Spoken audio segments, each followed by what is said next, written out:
All right, family, this is not your typical interview. Jay Morrison, he's been at the center of public criticism, allegations, public beefs. The story has sparked anger. Some people got hurt financially as well, confused about what's happening. Now, I didn't bring Jay Morrison here to attack him. I didn't bring him here to protect him either.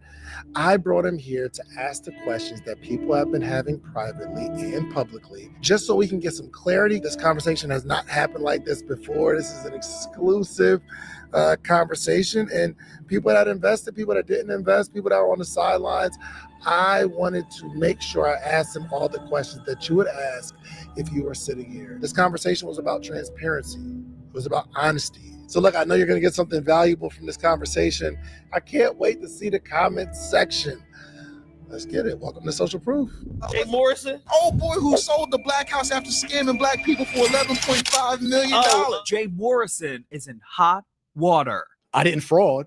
I didn't steal. I didn't scheme. People trusted him. But our people are thirsty. Our people are hungry for knowledge. He was the viral guy in Atlanta, spitting finance knowledge. I invested $40,000. $500. It's $2,000. He got 15,000 people to invest in a real estate fund.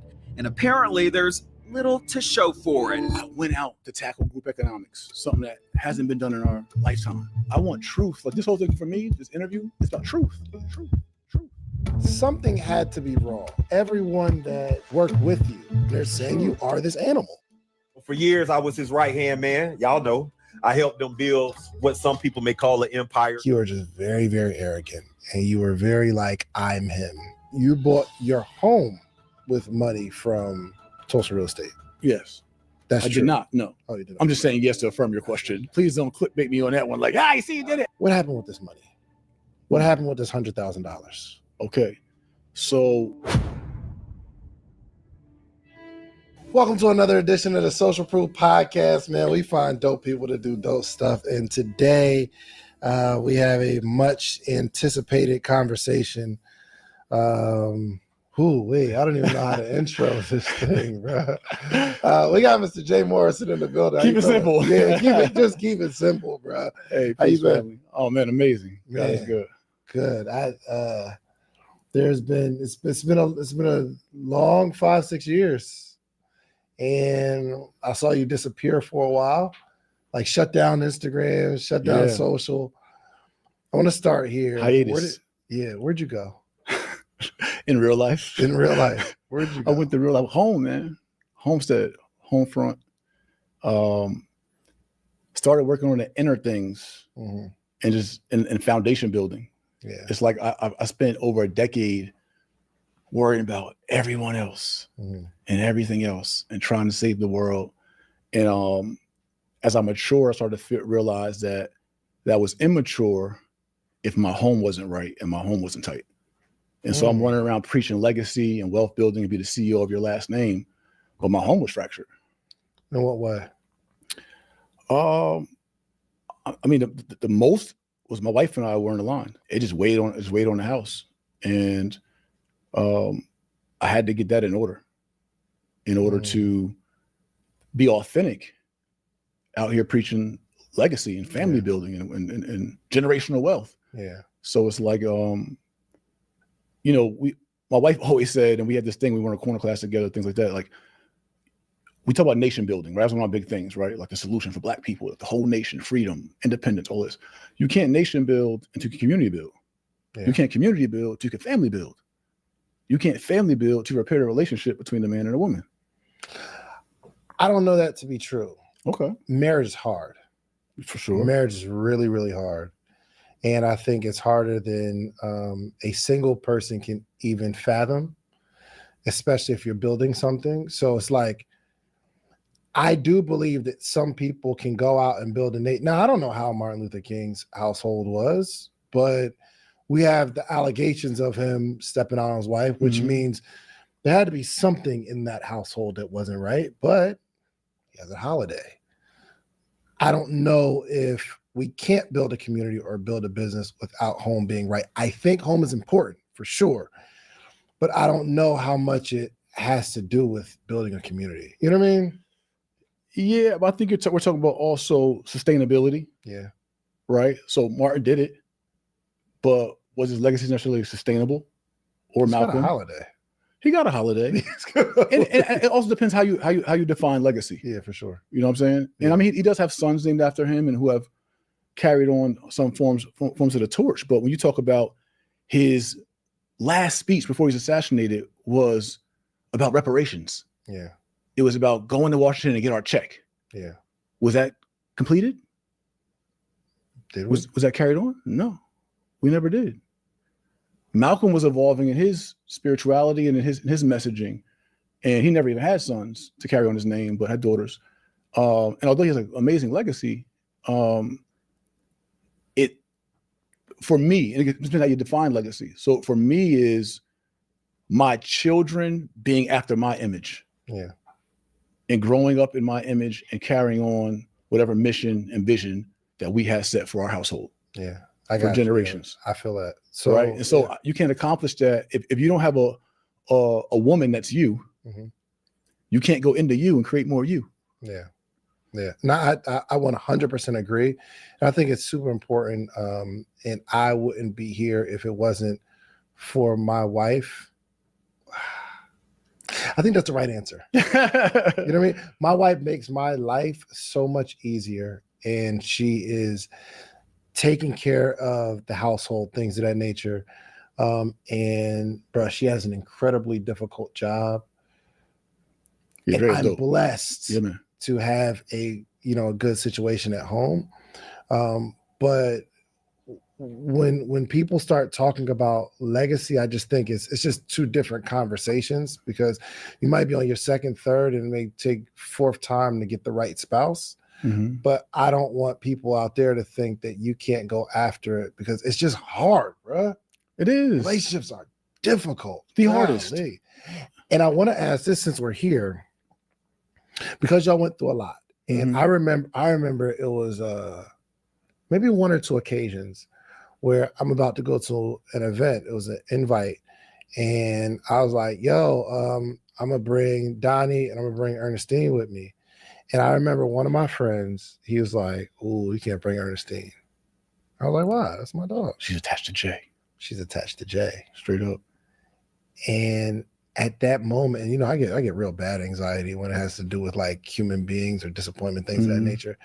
So I don't remember what I said, but I couldn't call her and say, "Yo, you can't come because of your husband." Because I'm asking my boy, I'm like, "Yo, that's her husband, but like that's my sister. Like I Right. rock with." He's like, "It's just not a good look." And I felt hurt because I know Ernestine, like I have a tighter relationship with her than I have with you at the time. Mhm. And I just felt so bad. And I want to know, do you think that what happened with you affected her in a major way? Super. Especially being that we come from different backgrounds and have two different, at that time, value sets. Mhm. Like where I come from, is I care not so much about what people think of me. Yeah. I care as long as I know that I'm lined up and that I'm right. Like I'm not reputation driven to that way. Mhm. Where she comes from, California, Valley girl, actress for most of her life since 10 years old. Now on major shows, soap operas, country Wayne skits, all all that. She's piped up. What people think really, really mattered, and her reputation, and these opinions, accusations, and all these things really, really mattered. Mhm. I'm not saying they didn't affect me at all. I just had a different posture about it, and mostly because how a lot of this unfolded started with, one key accuser Mhm. and, internet teaser Yeah. who, muddied our names, and she told us, not to do business with him. Mhm. And I went ahead and did it anyway. And so she's like, all this is happening to our family. All this is happening to our businesses. All this is happening to my name. All this is happening. I can't go to events. I'm a socialite. My reputation matters. Like Atlanta, my relationship currency, reputational currency in Atlanta, I built it up with all these different people. And now I can't go to things because I'm attached to you. Did she say that to you? Yeah, literally. We've had those like really hard talks and a really contentious time. And how do you try to comfort that? Just knowing her makeup, and she's building a career in entertainment. Like, I mean, it's natural, right? But I mean, I empathize with it. It's like, but when you met me, you knew, like, my moniker was Young Malcolm. Yeah. Like, I went around the country teaching for free in inner city projects. Like, I've been one of my two best-selling books is called The Solution: How Africans in America Achieve Unity, Justice, and Repair. I've been a revolutionary. What has happened? What has been the protocol for all the revolutionaries? So it's like hate, disdain, right? Dismantling, discrediting. Like, you literally look at the definition of COINTELPRO. It literally says to discredit, dismantle, disrupt, right? All these different things. And so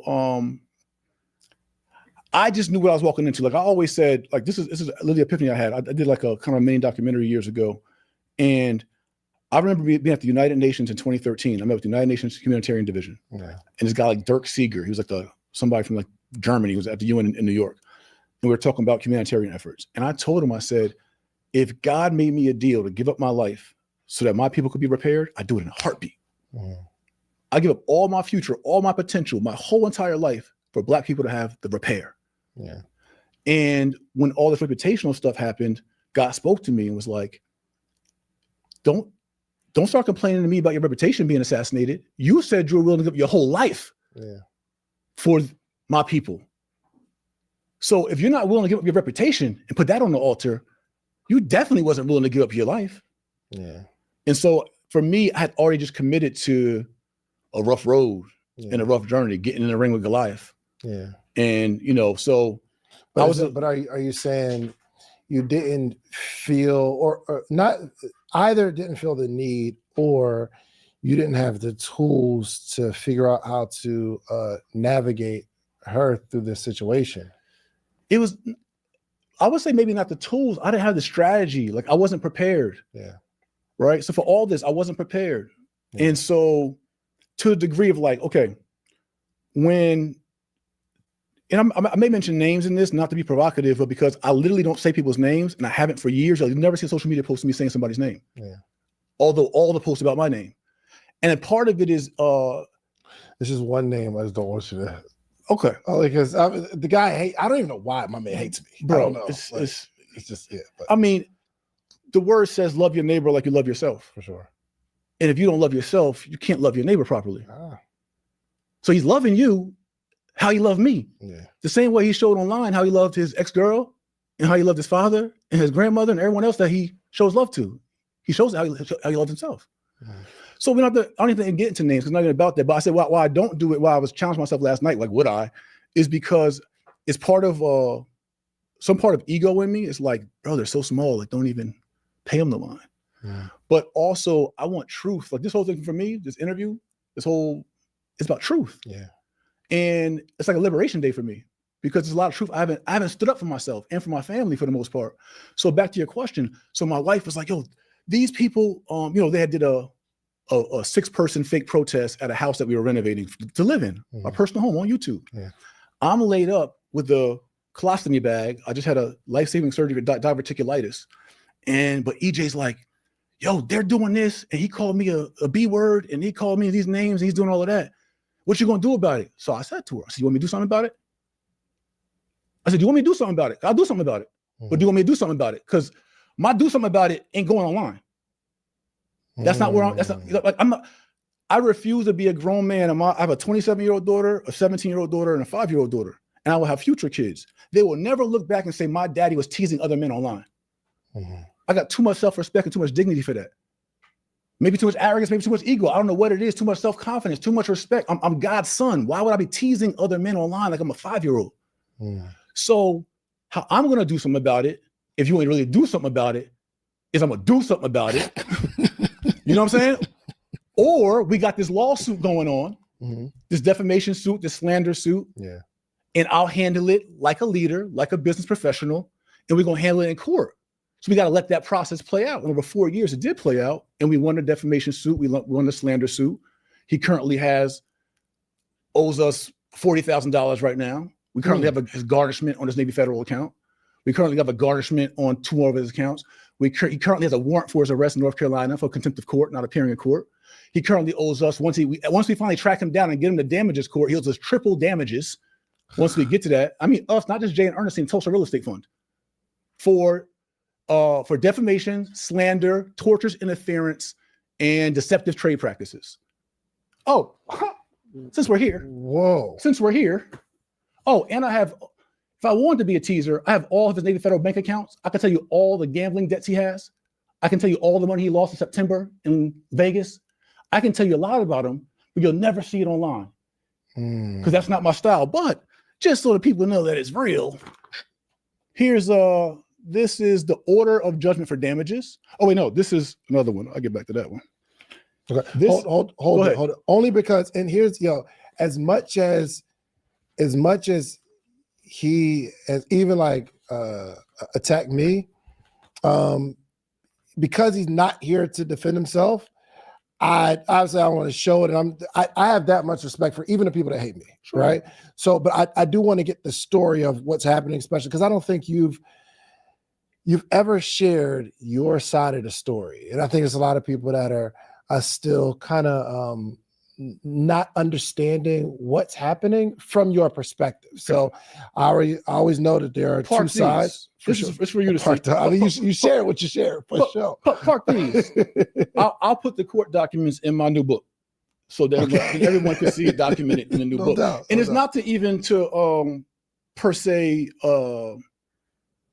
to tease or troll. I'm just telling the truth. So my point was, back to the original point, was that I'm not going to handle things in an Instagram way. If my family's being attacked, and words don't provoke me to be violent or anything like that, but I was just letting her know she's in my face, like, do something about this guy.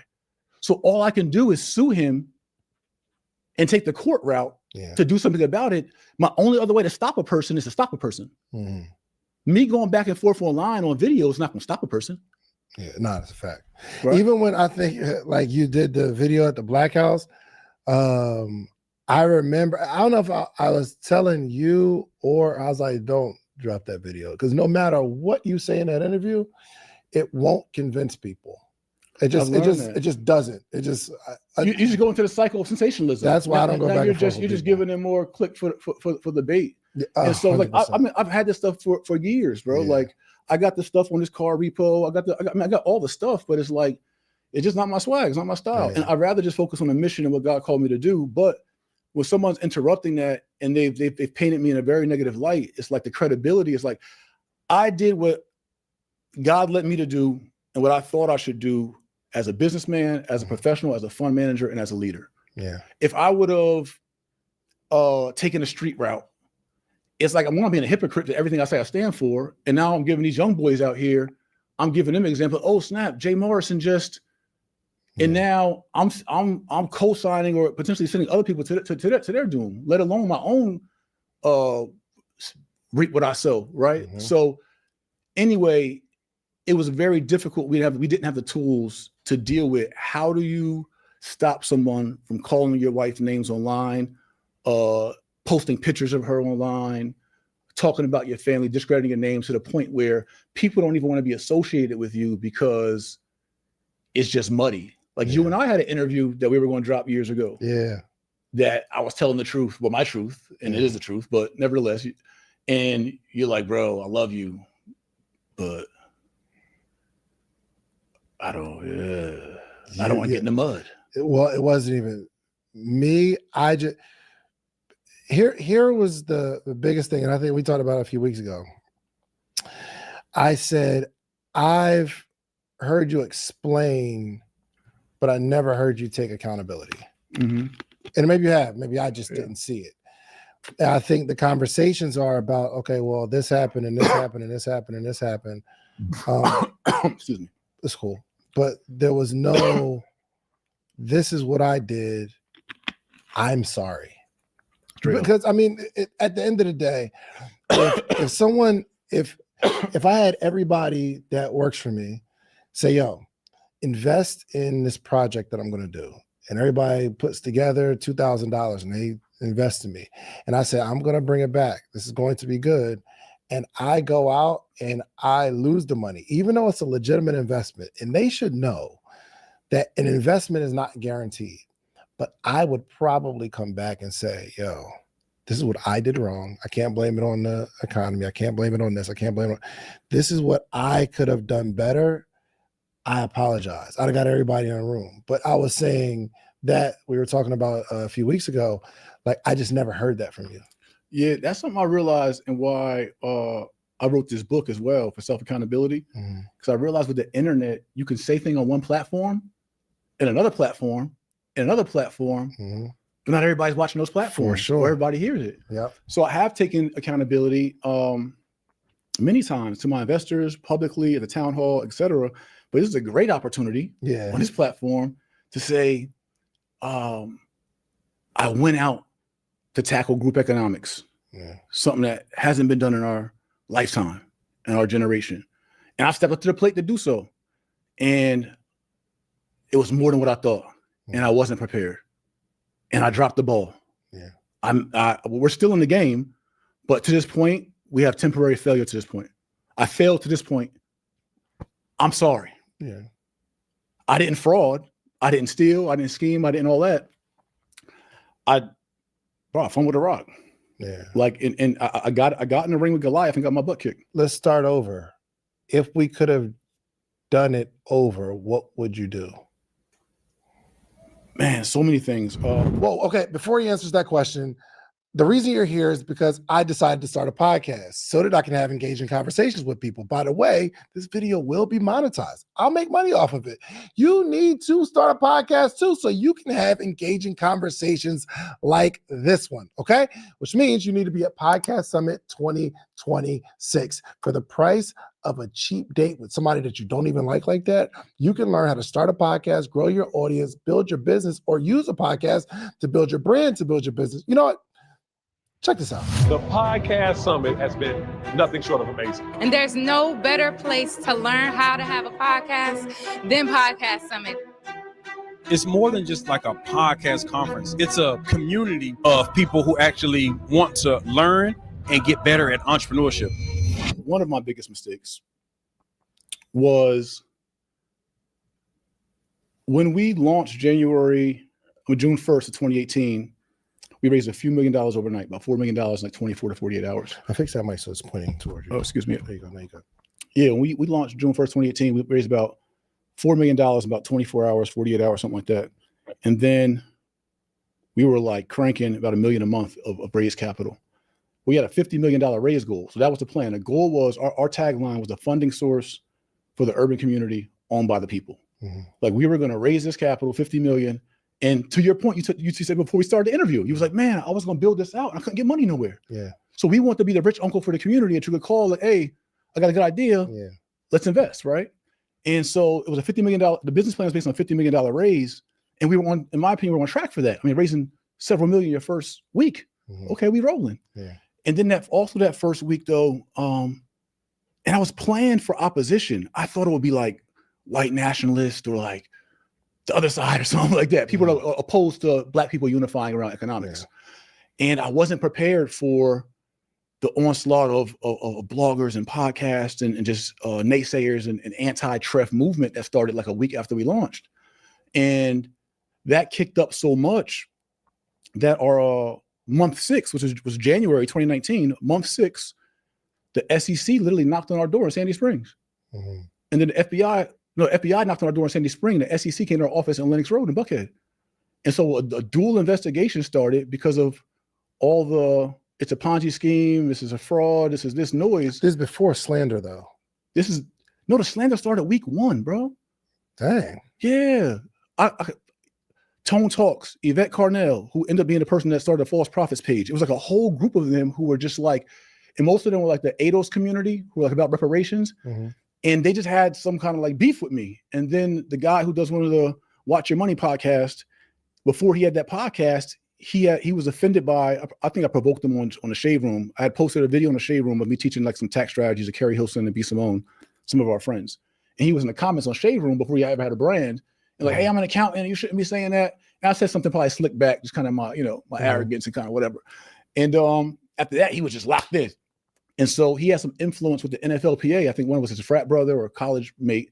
So you had the NFLPA send out a warning letter to the whole entire NFLPA of all current and retired players, saying warning about our fund. This is in the first month. So I'm getting to the biggest mistake. For sure.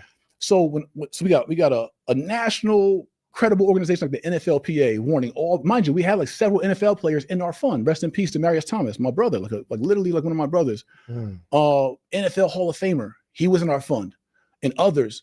And that was a tarnish. And then all the online noise. And then the SEC and the FBI started investigating us in month 6 of our company starting. So imagine you start a new company, you're excited about it, you pumped up. To your point, you tell your staff and your team, everybody put in $2,000, we're gonna go do this, build this studio out. And imagine the 6 months of you doing so, the FBI come investigate you and your company, and whatever other governing agency come investigate your company. So not just the legal cost, which is about $500,000 to defend that, an 18-month investigation, and what it did to my team, because they got all my team laptops, iPads, phones, they're screening everybody's stuff with these devices. And so my team has to go home, my staff has to go home to their families and explain why they're under investigation. So to the point of what the biggest mistake was, when that happened, and we were raising about $1 million a month at that time, it dwindled down to $100,000 a month. It was too strong of a current to continue to raise capital upstream against slander, and we're a company that's based on equity, having capital to loan out capital or to give capital infusions or partnerships. When you can't raise capital as a company where your business model is based on deploying capital, it's a struggling business model at that point. And so my biggest mistake was not recognizing that sooner, understanding how severe those investigations were and just that whole climate was. And if I was coaching somebody now who was starting a fund and their fund got under investigation in 6 months, and it was an online army opposing their efforts to raise capital from online, I'd be like, shut it down. Like, tell your investors, hey, like, the climate's too rough. We need to wait till this investigation settle, find out what's going on, and then we'll maybe reconvene. But my biggest mistake at that is other mistakes I'll lay them all out. For sure. But that was one of the biggest ones early, was like, I tried to bully my way through it. Like, I'm gonna do it anyway. Like, I hear y'all hating, it's cool, watch, I'm gonna show you. And mind you, I was worried about the investigations, not because I did anything wrong, but I'm a Black man with a fund called Tulsa Real Estate Fund. It's named Tulsa as a code word, Black Wall Street. I don't live in Tulsa. I've been in Tulsa 3 times. I wasn't called the Black Wall Street Fund, but I figured it wouldn't get approved by the SEC. Sure. So I did code word Tulsa. So I'm like, oh man, they're about to Garvey me. Like, let me back it up too. So there was slander from the first week. But there had to be some sort of linchpin, if that's the word I'm looking for. Something that sparked it. What sparked it? 2 things. One, we were super viral. Like, Nipsey Hussle was involved. Viral for the raising of the capital. Right. And so I remember we did like a photo shoot at this mansion, our whole team had suits on. It's like Black Wall Street style. And they're like, this is like a rap music video. These guys are like, you know what I'm saying? It was just like, it was just like who are they? Who do they think they are? Right. And then we were obviously boasting and promoting the fact that we raised these millions overnight. Shade Room posted us for raising, I think, 4.8 million in 24 hours or whatever it was. And, Nipsey Hussle, rest in peace, he was pledged in a fund, and all these other, big figures and names and celebrities, Sean King and, Boyce Watkins and 21 Savage and all. So we're lit. And that calls an opposing energy, right? Like positive energy is going to typically attract a negative energy. And then what super piped it up was I had filed a bankruptcy what year was that? Early on, like 2016, early in my career, I had filed a bankruptcy, and the bankruptcy didn't get discharged until 2019. And the fund started 2018. Yeah. Oh. So I was still completing the conclusion of Chapter 7 bankruptcy that I had. And they're like, oh man, this guy has a bankruptcy. How can he do this? And so that was another big portion of like optics. And was the raising of the capital before or after that? It was $100,000 event or something like that. When Ernestine was like, "Yo, let's not invest." Was the fund before or after that? The fund was It was after that. It was no, the fund was before that. Excuse me. The fund had launched before we got in bed for the Gotcha. event. Then y'all connect. Yeah, then we connect with the accuser. And then, okay, and it's before we even get even further, what happened with this money? What happened with this $100,000? Like, what's like, I don't know if I've heard or your side of what happened, but what happened? I know from what I understand, both of y'all supposed to come together, give away $100,000. What happened? Okay. So we're in my office on Lenox Road and we're talking about the 100,000 giveaway. Yeah. And we're going 50-50 on this 100,000 giveaway. Yeah. And in my office, he says, because we were going to do online live streaming and in person. And he says, well, if somebody online wins, we won't get the optics of them falling out and they won this $100,000. So we need to pick the person that's going to win and make sure they're in person. And y'all already selling tickets at this point? Yeah. Okay. We're already in bed together selling tickets. And so I'm like, nah, bro, like we got to make it fair for like, we're going to sell online tickets so they can win the money. We got to give them a chance to win the money. Yeah. Right. And so once we get to Vegas to a promo shoot, is he and I together outside of the MGM. We're just outside on the street, kicking it, busting it.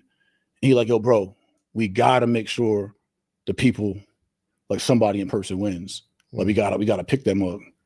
I'm like, bro, I don't get down like that. They ain't my swag. Like if I'm gonna say, you know what I mean? It just, I'm not gonna fake it. And mind you, all this is in the court affidavit. I swore to this to be the truth. Right. And this is what I sued him over because he said that what I'm saying is a lie. So I said, okay, you calling me a liar and a thief. Well, I'm going to sue you to prove that I'm not a liar and a thief and that you're the liar and the thief. Right. And I won that case, right? As evidence. So mind you, so it wasn't him suing me. I was suing him. I've been chasing him down for 5 years to prove my side of right. Right. So if I'm the thief and I'm the one wrong, why am I the one in court suing you so aggressively? Yeah. And why are you the one with a warrant for your arrest and with the damages and the judgments? Right. So, and how long before the actual event is supposed to take place? This is like a month before the event. Wow. And you've been promoting it for how long? A couple months. We did it fast. Fast, right? We're marketing fast. So one day we had agreed in our contract that he would cover, he didn't have a brand at that time. His pitch to me was, yo, I got the bread, I got the capital, I'll pay for everything. You bring your brand, right? I'll cover everything. Because I mean, he didn't have a brand at the time. He didn't, like, no one knew who he was. Yeah. You know what I mean? So he had literally DM'd me mad times asking me. I kept saying no. And then one day I'm at the barbershop in Buckhead on Piedmont Road and I'm getting my cut. And I look up, he comes in, he's like, hey, Jay, it's me, XYZ, the one that been DMing you. I'm like, damn, how you pop up my barbershop? I'm like, all right, like, yo, I'm trying to tell you, bro, the event gonna be lit, man. I'm trying to tell you, man, the MGM Graham's gonna be the biggest wholesale and real estate event. Woo, woo. He just persisted. He was persistent. Yeah. And I got a big heart and I have mad protege. He's a protege right there. You know what I'm saying? Because somebody took me off the corner. Somebody took me and gave me an opportunity to be me, right? And so I'm just always like that. That's why I had Big Brothers Anonymous. I have a heart for young black men. Yeah. And so I'm like, he like, oh, bro, I'm trying to tell you, bro, I cover all the costs, all the expenses, man. I just need your sauce. I'm like, and every year I had done a J. Morrison Academy conference every year for 4 years now. And I'm like, I didn't have one planned that year. So I'm like, you know what? We'll just merge our conference with what he's already doing. He already had the MGM book. He's gonna pay for everything. But he already committed to him giving the 100,000. No, we were gonna do that. We want that part 50-50. That was my idea. And he said, yeah, let's do it. I said, I'll come with the 50,000 for that. He was gonna cover all the travel expenses, all the hotel bookings, all that. So one day we're in my truck and no, I'm in my truck. I think he's on the phone with me and he like, yo, I was talking to him. I was like, hey bro, we flying to Vegas. My people just sent you the invoice for the flights. He like, flights? Who paying for the flights? I ain't no hoe. What, trying to hold me? Like he just went off. I was like, whoa, bro. I was like, listen, man. I said, I don't know who you doing business with, but I don't do business like that. Like, bro, like I don't know what that's about, but like that ain't it. Like this is our paperwork. This is our contract. Like this is what we agreed to. Like don't backtrack. Well, I don't want nobody trying to test me. Like it's cool, but he just went off, and I was like, I took note of it. Like that's odd. Like come on, I try to be like high level professional type vibe, right? And so I told him, I was like, yo, bro, if that happened again, man, we can't rock. And so that few weeks went by, didn't happen again. And then one day I'm in Cincinnati seeing some property. And as I'm driving back, my team texts me, you got to get this guy, man. He just cursed us all out on this Zoom call. So I hit him up. I'm like, hey, bro, my team just said you cursed him out on a Zoom call. Like, what's up with that, bro? I thought I told you we're not doing it like that over here. He was like, he was like, man, they need to get their stuff together, something. I was like, yo, bro, if you're gonna do business like that, I can't do business with you. He was like, let's not do business then. I said, all right, bet. That was it. I said, yo, we'll refund everybody. We'll cancel the event. I'll send out my statement to everybody. You can send out your statement to everybody, and we're gonna wash hands. We'll refund, bust down, whatever. Refund everybody their bread. Whoever paid for conference tickets, like I'm out. Like you said, let's not do business then. Yeah. Perfect. I'm not gonna argue with you. I'm not debating with you. Like you're not my style of person. Yeah. Like your energy and your light don't align with mine. We done. So we wrote the letters up. We put it all out and all that kind of stuff. And then he kept being aggressive with our team and talking about us and just doing a bunch of things. And but we held the domain. So I'm being transparent with you. We held the domain for the event. But he's popping it online like, you know what I'm saying, doing what he do. Like, you know what I'm saying? Talking bad, we're trying to sabotage and all of that. And so I was like, man, shut that domain down, man. Like, bro, like, get out of it. You know what I'm saying? Like, yo, you're not going to just do what you want to do. And I'll take accountability for that. Me today, I'll just let him live and just, here, do you, man. I'm having domain. Yeah. That was my retaliation for him. Again, do something about it. That was my retaliation for him trolling us, mocking us, disrespecting us online. It was like, yo, bro, you talking smack about me, but I hold control of the domain. So I just shut it down. Yeah. Which again, I'll take a wrong for that, right? In my own moral compass today. Back then, it's like, nah, bro, I'm gonna flex my power on you. Let me ask you, if he was telling the story as to what happened, what would he say? Just in fairness to his side, right? Because when you have a dispute, like me and my wife have had disputes. She's saying something, I'm saying something. I can't understand why she's saying what she's saying. And she's looking at me crazy, like, why would you even say that? So it's two different sides, but I know what she's arguing. Understand. What is his argument? What would he be saying? I'm gonna tell you, his argument is, so he went forward with the event, the $100,000 giveaway. He went forward with it regardless, said he was locked in on it, held the event, and then said, because I didn't do the event with him, that I was responsible for my $50,000 giveaway and his $50,000 giveaway. But y'all agreed to not do the event together. We agreed not to do the event together. Oh, it's in the documents that we're not going to share today. Got it. You know what I'm saying? Like, got it. So I'm saying everything that I'm saying, I stood on. Yeah.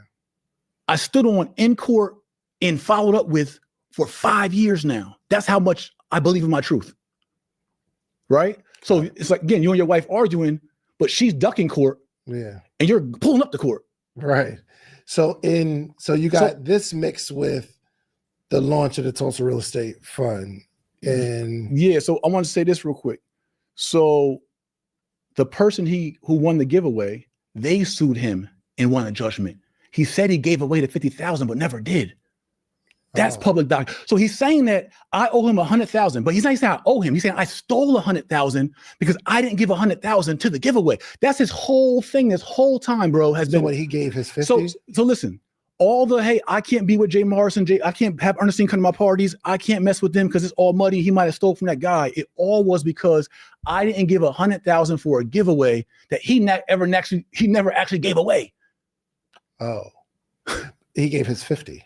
No, bro. Nothing at all. He gave like a portion of it. And the dude, Gage Root, sued him and won in court on that. He has a judgment for him on that. So he's been telling everybody for all these years that I've stole $50,000. Then it went to I stole $100,000 because I didn't participate in a giveaway that we both agreed that I wouldn't give away, that he didn't even give away himself. And that was his marketing campaign for all these years, bro. And it's in the court documents. Got it. And so mixed with all of that. So now you got a super for sure aggressive opposer to Treff, and now he can use the emotional vulnerability of all my $500 investors and all my 15,000 investors from 22 countries to play on their emotions. That hey, he stole $100,000 from me. I know he's getting on y'all. He did a change.org petition that said we stole $14.5 million from Black people. We didn't even raise $14.5 million. That's also in the documents. So he did a change.org petition. It only got like 1,000 signups, but still 1,000 people that believed his BS, saying that I stole from him. So I'm preying on the community. And so that's what trickled. And so then he put pressure on my proteges. And one by one, my proteges, many of whom I helped make millionaires, who called me big brother, called me their leader, their hero, all kind of things. We're tight, thick as thieves. He just put pressure on everybody. DMs, inboxes, hitting their baby mamas. I mean, he just aggressive. Here's the thing about that though. So if something had to be wrong, if everyone that work with you, not everyone, but a large group of people, they're saying he is who the slander is saying. And I don't know, like I've had a bunch of people work for me throughout the years. Even if I don't know, I'd smash the windows out of Kay's car, right? That would be the one thing she could say. But I don't know if there's a lot of people that would say through our dealings together, he was unfair, he did this wrong, he did that, you know what I mean? So as I'm seeing this unfold, and all these people, whether it's Will or Isaac, or there was a bunch, it was coming out the woodworks of people that were attached to you, that y'all called each other king at one point, and you changed their language essentially. You know what I mean? Like changed their lives. Being they're all being what you've designed from my perspective. Yeah. And now they're coming out saying that you are this person. And I have a relationship. They weren't all saying that. That wasn't their language. I mean, they all start to they all said something that was negative. They all disavowed. They all created distance. I know Isaac made this whole video, and I didn't watch the whole thing, but I'm like, as I was looking at it, I was like, for one, it was all good just a week ago. And he's like saying you did all this stuff, and then a bunch of other people, Brandon, these are people that like inner circle, and they're saying you are this animal. One, I didn't watch any of those videos, so we're talking ambiguous, right? So I don't know what those particular accusations were. I know that, for like Brandon, for instance, one time I was in Atlantic Station, and there was another coach out in the Midwest who I had helped train up and took on tour with me. And he broke off from the organization, and Brandon was my sales rep. And then Brandon started doing sales for him. I'm like, bro, we have a non-compete clause. You can't compete with people that bring you can't do work with people that bring in an organization. He's like, man, bump that clause, man. Woo, woo. He piped up on me in my apartment. And I'm like, yo, bro, and he stormed out, slammed the door, went to the elevator. And I'm like, yo, how am I gonna deal with this, yo? You know what I did? I went out to the elevator. He'll tell you this. I went out to the elevator. I said, yo, come here. Give me a hug. And I hugged him. I told him, we talked. He apologized. He ended up working for my organization for several more months and made some of the most money he made in his life. And I'm not, let me back up.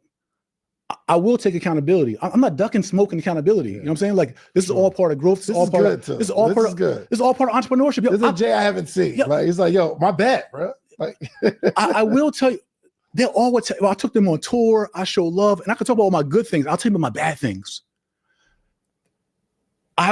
My mentor, one of my strongest mentors, was an 80-year-old former bank owner, former tax strategist. He syndicated over $1 billion in real estate. Very, very wise, old, other ethnicity dude. Yeah. And what he taught me in business, and the way he treated me in business, and how I was groomed, was you get what you negotiate. I agree. And so that's how I did business. And I don't do business like that anymore. I'm gonna tell you, if I say, hey, Dave, let's partner on whatever we want to partner on. And I say, yo, bro, I think I should get 90, you should get 10. And you be like, yo, bet, bro. Bet. You agree to it. But today I don't do business that way. Right. So if anyone could say that I'm a quote unquote or was a monster about things, is I was aggressive in business. I was aggressive. It's how I built what I built. It's how I was groomed. It's how I knew to function. I wasn't illegal. I wasn't fraudulent. I wasn't bad, but I squeezed my team. I worked people. We working at night. You know what I'm saying? But I also worked hard. They watched me outwork the work. And I also changed lives. But I was more aggressive in business than I know to be today. Today I do business, and I know you know the word of God. Today I do business more like, I call it the Abrahamic way of doing business. Like Abraham and Lot. So it's like, hey, if me and you gonna do business together, I'm not gonna tell you what I want and try to take and squeeze and get the most out of it. I'm like, Dave, what do you think is fair? Whatever you think is fair, I'll either say, nah, it's just not enough fair enough for me, or I'll be like, all right, cool, bet. Yeah. So then I had more of a capitalist mindset, more of a leverage mindset. Yeah. It was more of a, we're in business together. It's like playing ball. Yeah. Bro, when you go play ball, my job is to bust your butt. Yeah. It's not to be like nice, you know what I'm saying? So I look at business like a sport. You know what I'm saying? Like, yo, my job is to bust your butt, and your job is trying to bust my butt, and we meet where we meet. Yeah. So when it came to contracts, negotiations, leverage, I was very, very aggressive when it came to those things in business. And that's really tough when somebody's a protege of yours, a mentee, a little brothers of yours, and they're looking up to you, and you're not necessarily being, quote unquote, the fairest, although one will argue a contract is fair because you agreed to it. Yeah. But in my new moral compass, that's not how I would do business now. In that way, I actually understand, bro, because I had a friend, really close friend, bro, and I couldn't even understand why she was attacking me. When it's not popular to support you, even your friends will leave. Straight up. I mean, Peter was like, yo, bro, no, it's too much. and that's what I was gonna say. It's like, I don't know it, bro. It's like I don't know why I always use street examples. I ain't been in the street in like 40 years, but it's like, yo, if a Fed case come down, it's like, yo, people start scattering. It's like 100%. so people were like in this pressure, and like for instance, like Isaac was doing his thing in the street, and I did an event in Philly, and Isaac met me after the event. He had a little Range Rover, and I sat in his Range Rover. He was still in and out the streets. I sat with him. I go, bro, you better than that. I'm like, yo, bro, I see who you could be. I spoke life into him. I told him who he could be. I told him exact vision for himself. I told him what I would do to help him, put him on my platform, everything else, bro. And he eventually put the street down, and he got in full blown and became a millionaire. Like I literally told him in his range, bro, stop hustling. Like I got you. And it hurt me to watch it. And even him, he told me, he's like, yo, bro, if we ever break up, I'll never do some stuff like Will did. And then he did what Will did. And then Will do. But here's the thing. I'm not even dissing them, man, because I get it. That was too much for them to handle. Yeah. And if any of them we ever circle back, I would apologize for any accountability I have in any way I impacted them negatively and whatever. And they could also atone with me. And I believe in atonement and reconciliation. Like that's brotherhood.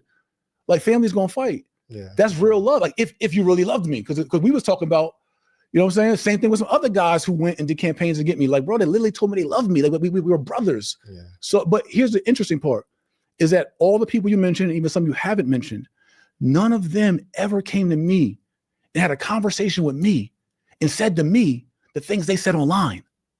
Not once did they say, yo, bro, I'm feeling this kind of way about you. Yo, bro, you violated me in this kind of way. Not one of them could show you a receipt that they ever did. And so that was the disappointing part. I can see the disappointment, bro. But it's okay. It's par for the course. It's so crazy because I recently went through it and I was like, whoa, we talked on the phone a few months ago. Hold on, where is this coming from? Bro, I got a text message of a brother who did the biggest campaign against me most recently, who texted me in the morning about us doing lunch. And by 7 p.m. that night, I was on a flyer. He said, sorry, homie, tried. Because we couldn't get together to talk about Treff. We went back and forth. He was trying to talk about Treff. He was out of town. I was out of town. He was with his daughter. This is my dude. We literally was dapping at the Boyce Watkins Black Excellence Conference. I got mad love. Looking each other in the eyes. I got mad love. Dancing. He brought a teddy bear to me when I was at the hospital crying when my daughter was having one of her 5th brain surgeries. This was somebody I called a brother. We trying to get together to discuss Treff because he was an investor in Treff. And we couldn't get together in the morning. He had texted me at 7. I didn't get back to him in time. I just didn't get back to him in time. In the morning, I could show you the messages. You ain't got to show nobody. I could show you. I was on a flyer. But bro, I was in a flyer that night, like a meme. But, so I'm just like, but I love it though.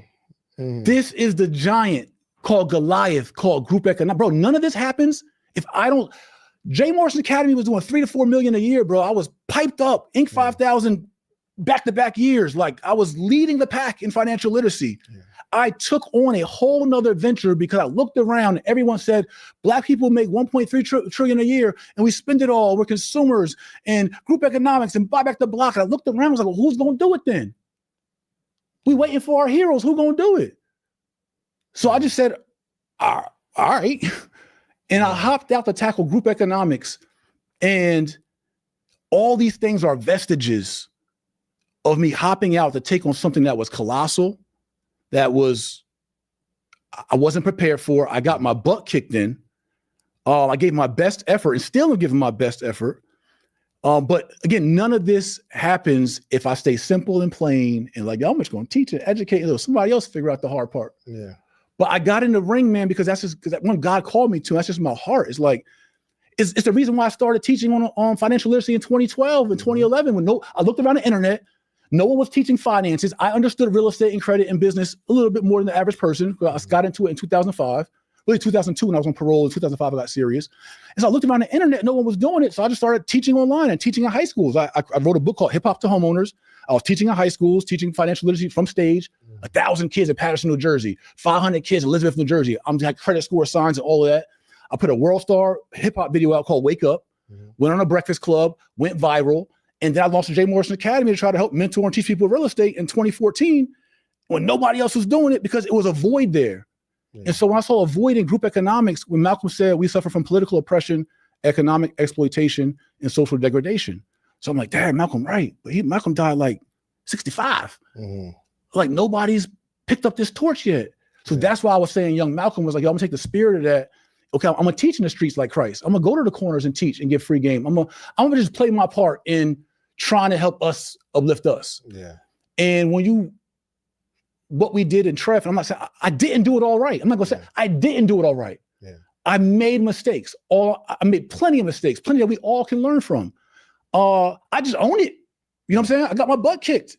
Trying to be the big bad community hero to tackle group economics. And some of the entrepreneurs was like, yo, I would never do a fund like that. They probably were smart. You know what I'm saying? Like I ain't gonna say names, but like some of the biggest names in entrepreneurship was like, bro, I would never do a fund like that. And I understand why. Yeah. But I had a mandate on my life to do the tough thing. Yeah.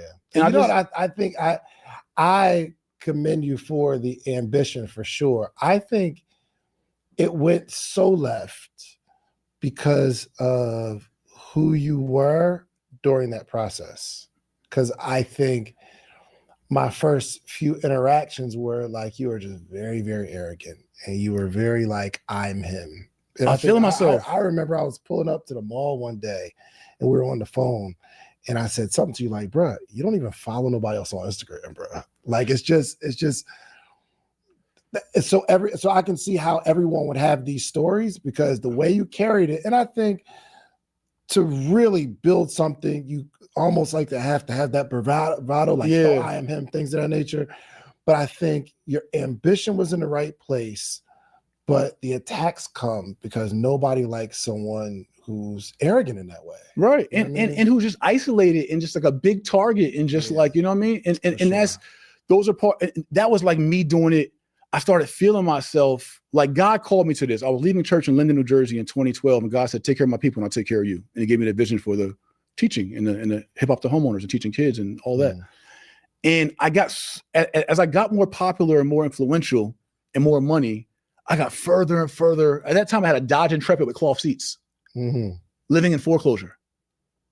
But I was like, God, I need to make money right now. You're telling me to take care of your people. Like, I'm not even equipped for this. Yeah. But I was obedient to it, bro, and it started working. But as I had more success and more influence, I got further and further away from him as being my source. Yeah. So it's like the word says, not by might, not by power, but by your spirit, God. I got to a point where I was doing it by my might. It was like, I'm him, not we him, not I'm yours, not I'm your son. It's like, I'm and I was feeling myself in this process, what God allowed to happen through this whole process. And it says that in the word that the enemy will send an accuser. Yeah. And what happened was from all the compound interest of all these things, right? All the accusations, the investigations, we launched the Legacy Center in 2019, right? Yeah. January 8th, 2019, 3,000 people at our grand opening. 2 months later, pandemic shut down. Yeah. Deal with that, buddy. Right? While we're in investigation. Right. While federal investigation. So all these things are compounding. My daughter's born November 2020. Mind you, while my daughter's born, I got a poop bag. I'm still going to work. I'm still teaching. I'm still teaching kids, mentoring. I'm still doing real estate while I'm smelling my own poop daily. I got to open my bag and squeeze out my poop, bro. Every single day, all day, whatever I eat, it doesn't sit in your stomach when you have a diverticulitis and an open intestine. My food doesn't sit. It digests and goes into the bag. So I'm dealing with this all day from August 2020 through December 2020 until they then cut me back open, cut me back open and had to restitch me and do me new surgeries. Like I got the scars to prove it. So like I'm dealing with that while under two investigations, while being accused all throughout line, while me and my wife is trying to figure it out. And then a year later, Kobe goes through multiple brain surgeries while the accuser's still going on and while this is going on. And I'm not excusing none of that. What I'm saying is that I wasn't prepared for life. I wasn't prepared for the attacks. I wasn't prepared for all of that would happen. And I didn't handle it properly. Whatever I did, I didn't handle it properly. Whatever it was, I didn't handle it properly. And I got my butt kicked. And I really think, to your point where we're kind of going, was God showed me like there's going to be things in life that you can't muscle your way through. You can't charm your way through. You can't speak your way through, right? You're going to have to fall back and lean on me, the one who sent you. That's the only way I get out of this. The only way this fund is redeemed. The only way my reputation, the only way the mission he gave me is accomplished is because of my obedience now. Yeah. That's it. I can't do it on my own. And I learned that. He sat me down. Yeah. But in that moment, I'm sure you would agree, like, yo, you needed that. Because I mean, bro, if it didn't. The worst and best thing that happened to me ever in my life. Yeah. I never be the man. I love the man I am today. The worst. But that's why when I got on social media, it was like, I had to get real again. Like my whole world was jaded by this all day, bro. I've recorded every meal I ate for 12 years. Every outfit, you know what I'm saying? Every moment I was detached from life. And you get to a point where you become like an idol where you can idolize being idolized. Where I remember Earn Your Leisure had an event here in Atlanta. This is after they brought me on their podcast and before I was banned from everybody. He did an event here in Atlanta, bro. When I walked in, the room erupted. Like I literally walked in, like Jay Morrison here, bro. The room erupted. And it was like, yeah. Wow. I keep 1,000 with you, bro. I had a vision for myself to do all the things in the community, to serve, give my heart, to teach, empower the poor. Bro, we've been on a corner class, bro, where there was, I don't like the term dope fiends, but there were heroin addicts in the middle of our corner class, nodding off, bro. And I'd come and talk to them and give them a hug. Like real talk, just trying to love on people. Mm-hmm. That doesn't negate my arrogance though. Yeah, for sure. Right? I had a love for people, but I also was still arrogant. And I remember during this journey, like having this vision of being like the Jay-Z of real estate. Mm-hmm. It was like, yo, I want to be the biggest guy, the biggest figure, the most untouchable, the Jay-Z of real estate, the Jay-Z of financial literacy, the guy.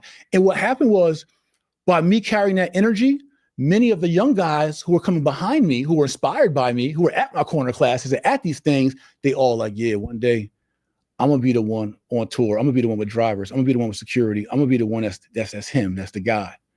And so when people saw me get vulnerable and they had the shot to be the guy, it's like you see Jay-Z get vulnerable with you, a rapper. You're like, oh, no, it's my shot. It's my shot. And instead of me motivating people to stay pure to the mission, I can say that God called everybody to serve how he called me to serve. Some people just might want to get their bag and get money and just use financial literacy to do so. Everybody got different walk and different calling.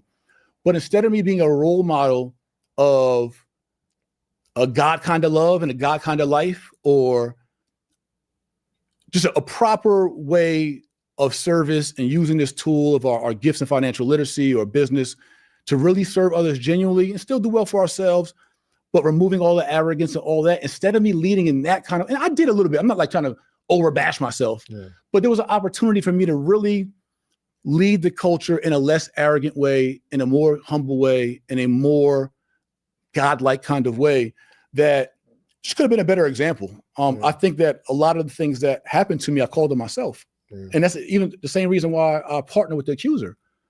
I saw the signs that it wasn't right, but everything was going right for me. So I felt like everything I touched turned to gold. So it was like, yeah, I could do a conference in 2 months with somebody nobody knows and just make it happen. I did no background check on him. And once my wife did a background check on him, she found out about his prior criminal history. And I'm not going to even mention what it is because I'm not trying to shame him. And she was like, yo, I can't align with that. And so that also created an issue because she couldn't align with his prior criminal history. So I broke it off with him. Like, yo, bro, I can't. My wife's part of the conference. She said, she ain't feeling it. And then I felt he pulled on some heartstrings like, yo, bro, you were a drug dealer and you got a second chance. Like, why are you going to shame me for my crimes? And I'm like, yeah, you're kind of right. So I went against my wife's word in her instinct and discernment, and I partnered with him anyway. And then he played a pivotal part in destroying our lives. I can kind of understand where Ernestine is, especially because she's saying, don't do this. And you going against it, essentially created the spiral of all these things over the last 5 years in your life. And I'm sure she's holding on to the fact that I told him. Imagine this. Imagine if this God never exists or never exists in my world. Bro, the Will, the Isaac, the Brandon, the this, the that, the all the things you ran off, bro, they likely don't happen. He literally, you know a lot of inside stuff. Like he literally went on a campaign, not just public, but private, DMing friends, DMing family. Yo, you shouldn't align with him. And some people were like, it just made them uncomfortable. Like, yo, bro, like, I don't believe him or nothing, but like, I don't want no smoke. Like he's willing to get muddy and messy. And but I thank God for him, bro. I thank God for him because yeah, I might be more successful. Like the J. Morrison Academy, man, we lost millions. I lost so much revenue, influence, and everything else from it, right? And that's part of the damages and triple damages. And Treff, think about all the capital that we could have raised if he had not been telling everybody he stole and doing campaigns and marketing. We counted 1 year. I haven't been to his page since 2019. I don't look at nothing, bro. That's just me. But I had my team count. He had posted 60 videos. This is not even including the live streams, just on his page, on his feed, 60 videos of me. Like campaigning. So imagine if that doesn't exist, let alone the other people are campaigning. But imagine if that doesn't exist, how much more capital we have to invest and do our group economics or more. I had a 150-acre development in South Carolina that this lady who followed me, she was like, I'm a fan of your work, love what you do with the kids. You helped me get my first house, follow you for years, got your book. Well, I inherited 150 acres from my mom. Can we do a development? Bro, we get into the development stage. She's like, okay, I want you to meet my brother. I meet his brother, we talk. He does a Google search, sees what the accusations are. It's like, no, we can't do it. 150 acres we don't have to pay for. Free 150 acres for Tulsa Real Estate Fund. Bro, I got 7 of these stories. People who wouldn't even do developments with us, they won't even accept our capital. Dang. Because, bro, if you accept my capital, it means you're in bed with me. If you're in bed with me, that means you're a target for the accuser and everybody else. Think about the people that you know in circles, even here in Atlanta, that were like, yo, we can't do events at the Black House. For sure. Right? For sure. So the Legacy Center, supposed to be our community thing, forget the pandemic, right? Say the pandemic doesn't bother a co-working space. Say it doesn't. Bro, I was boycotted by my own people in the city. Is this facts or not? No, 100%.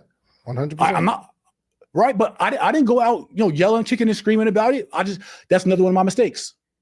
Another one of my mistakes is every obstacle that I got is part of a little bit of, it's entrepreneurial resilience. It's a little bit of confidence, a little bit of arrogance, but everything that came at me, I'm like, come on, young Malcolm, I could do it. Yeah. Put my young Malcolm cape on, I could fight through it.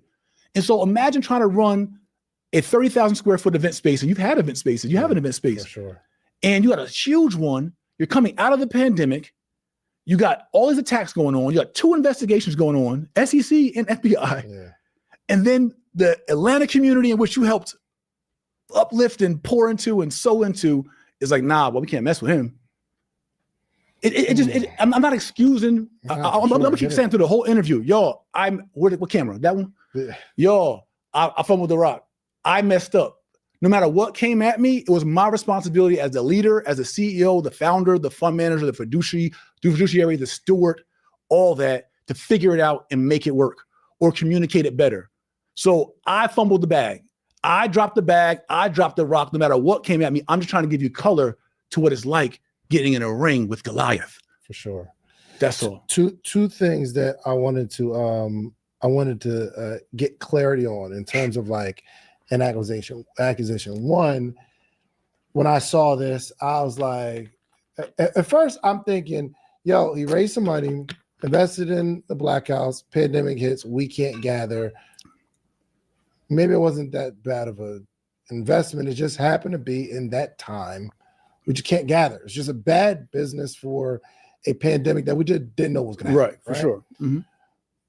But then I heard 2 parts. One is there were accusations about how much money you paid yourself from the fund.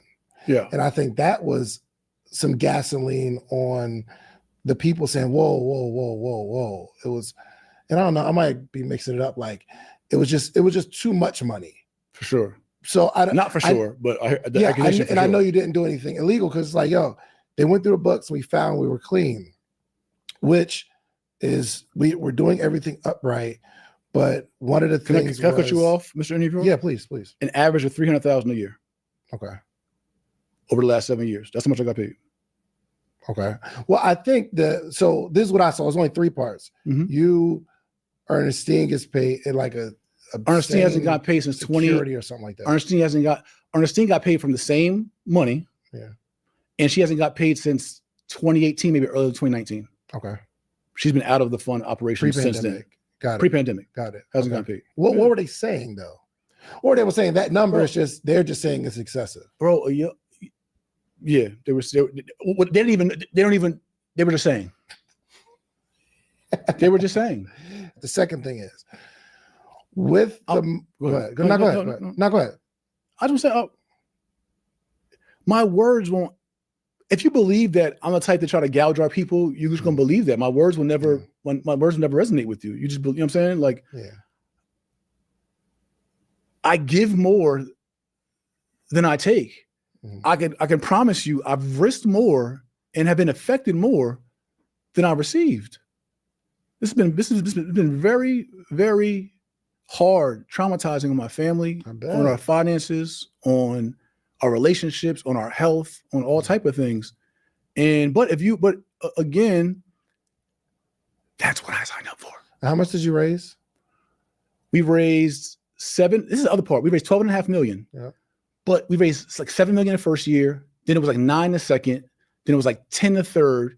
Hold on. You said you raised 7 the first year. Yeah. 9 the second. No, not 9 more million. Gotcha. Like 2 more million. So I'm saying like, so I'm adding up how the 12.5 got to 12.5. Got it. Okay, but 12.5 over a few years. Over 4 years. Here's the other part that one of my big mistakes.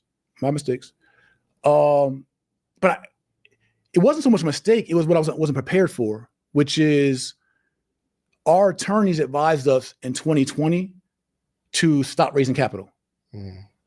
That was the worst mistake ever. Because of raising capital. Yes, okay. Because of the noise, because of the investigations, because you continue raising capital. They said if you continue to raise capital, you won't be able to pay dividends, because if you're paying dividends but you're currently raising capital, it could look like a Ponzi scheme. I see. Like recycling money. Yeah. That was the stupidest advice ever. We are an equity company. So since 2020, was it 2020? I think 2020 or 2022. Yeah, since 2022, I think it is the year we stopped, or 21, one of them. It's been a long time. Yeah. Since we've never raised capital. So all the capital we had was all that we had. But the expense, so it's like, so if you're a private lending company and a capital distribution company, mind you, Prime Trust, our escrow agent, this is for my people that want to start funds one day. I'm down to help consult, help give everybody this game, because not many people have been on this side. Yeah. Our escrow agent, they got paid $176,000 just for holding our money. Computer Share, our transfer agent, they get $5,000 a month ever since our inception, ever since 2018. They get $5,000 a month every single month just for holding our investor shares. So mind you, and then every December they got to do an escheatment process, which is basically to review all the accounts and see who's been opening their accounts or not, and then send out a mass email to everybody and charge $12,000 for that every year. So this is before like any investments are made or anything else. We got those costs. Let alone we have to have a third party auditor. So a third party auditor is $35,000 to $42,000 a year. Then you got your legal costs, your compliance costs, your other administration costs. You got actually investing in real estate, your portfolio management, right? Yeah. So there's a lot of hard costs you got to make back every year before you even do anything. So to stop raising capital, while you got these consistent ongoing things that I can never get rid of Computer Share. Yeah. I can never get rid of our auditors every year. Before we changed to a C Corp, you don't know what you don't know. Yeah. We were designated as a partnership, as an LLC. As a partnership in the LLC, you got to send out K-1s to all your partners. Bro, our first 2 years mail, I'm not talking about the paper. I'm not talking about the staff.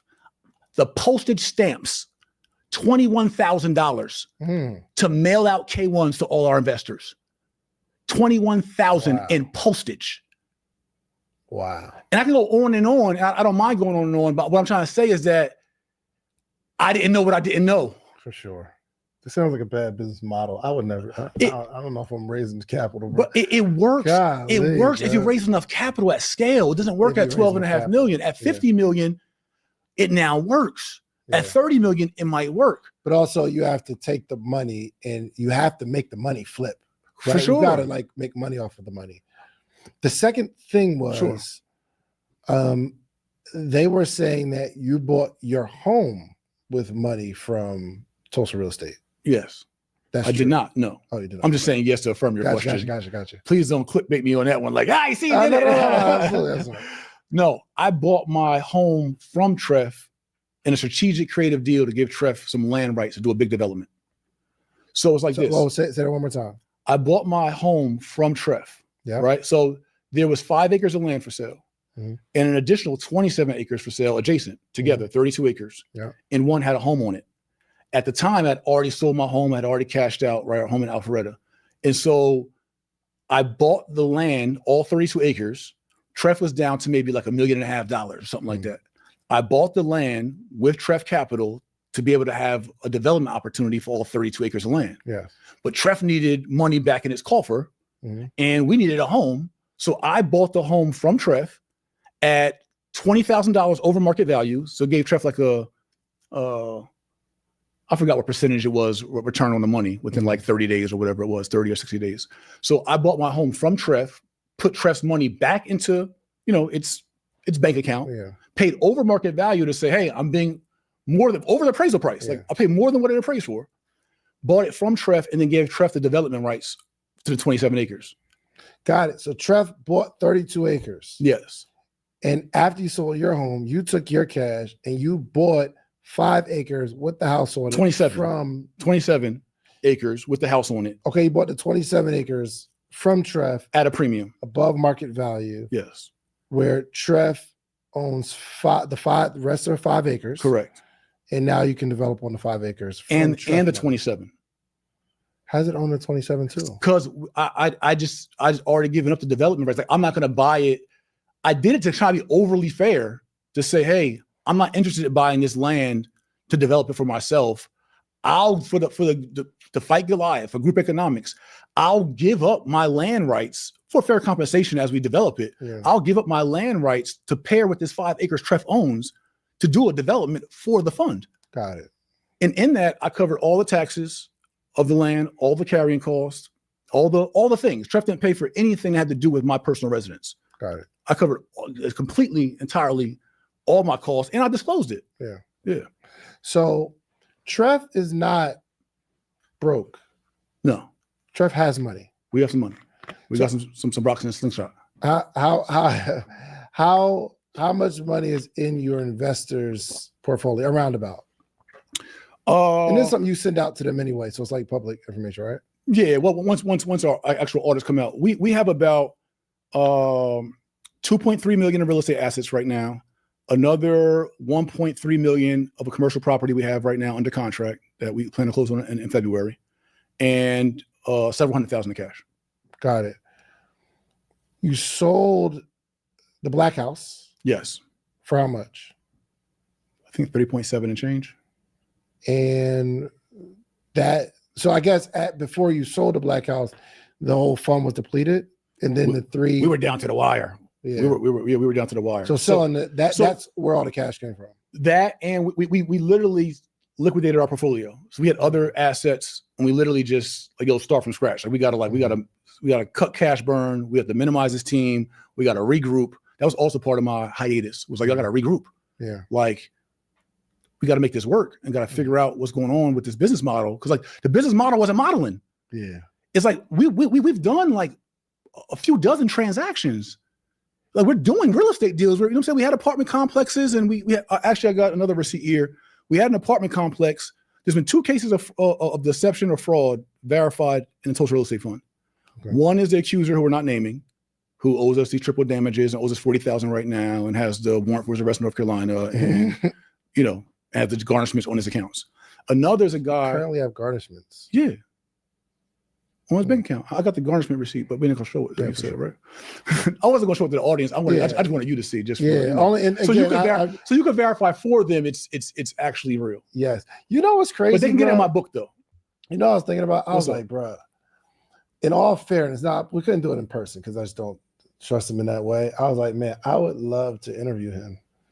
But only because I don't want to be like one-sided, no matter how much I don't like him as a person, but I'm thinking in my head, and I'm just trying to be the right person. There has to be something that he's saying that's true in all the things that he say about people. You know what I mean? Why does it have to be? I don't know. Why can't a liar be a liar? Yeah, isn't a demon a demon? This is true. This is true. I mean, bro, it's been like $300,000-$400,000 in legal costs hawking this man down to prove our truth.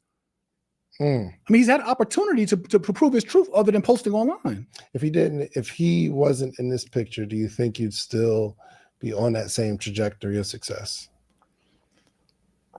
Much better trajectory. First, you got to think about it. Nobody's boycotting me at the Black House. I got more support at the Black House.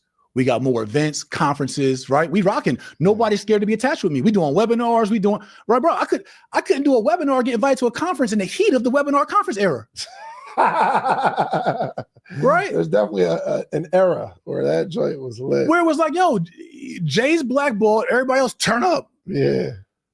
That could have helped Tulsa Real Estate Fund, right? Yeah. Any of that, I could have raised more capital. I mean, we're definitely in a better position. But I will say, the model is tough for anybody raising capital out there. Wants to hop in the ring with Goliath with me or on your own. Mm-hmm. It's tough to have 15,000 partners or just a big, massive group of economics and compliance and managing that if you don't have a significant amount of capital. A lot of small real estate investors will be like, yo, bro, I started with less than you. My portfolio is more than Trev. Yeah. It's like the rings we in is different. The arenas we're in is different. Like, how much is your escrow agent? How much is your compliance officer? What would you do if your real estate mom and pop company in your local neighborhood was investigated by your local DEA and another agency? Like, no, you might have got it right. Again, I got it wrong, apparently, up to this point. Mm-hmm. But what I do know is that real estate is capital intensive. Mm-hmm. And when you don't have enough capital, because at one point we lending, we partnering, is flowing, but then you're like, we're running out of capital. Capital is how we make money. We make money off of points, off interest, off equity, off upside. But even with leverage, we're running out of capital. But I thought that this, again, my mistake, y'all, on some real. I thought that we could still keep raising the capital and raising the money before we stopped raising. Yeah. I thought I could keep lending and buy the black. I thought I could be, just do the business model because the momentum showed in the love we had in the community and our marketing ability. And we was clicking. We had a great operation, a great marketing machine. Like everybody knows I was a strong marketer and brander. Yeah. And so that was all going well for us. So I'm like, I know we're going to hit at least, we might not hit 50, we're going to hit at least 30. Yeah. I know I'm going to hit 30 M's. Yeah. Bro, we did 7 in like the first few weeks. Like I know I'm going to do 30. And we do 30. Are we having the same conversation right now? No, we're not.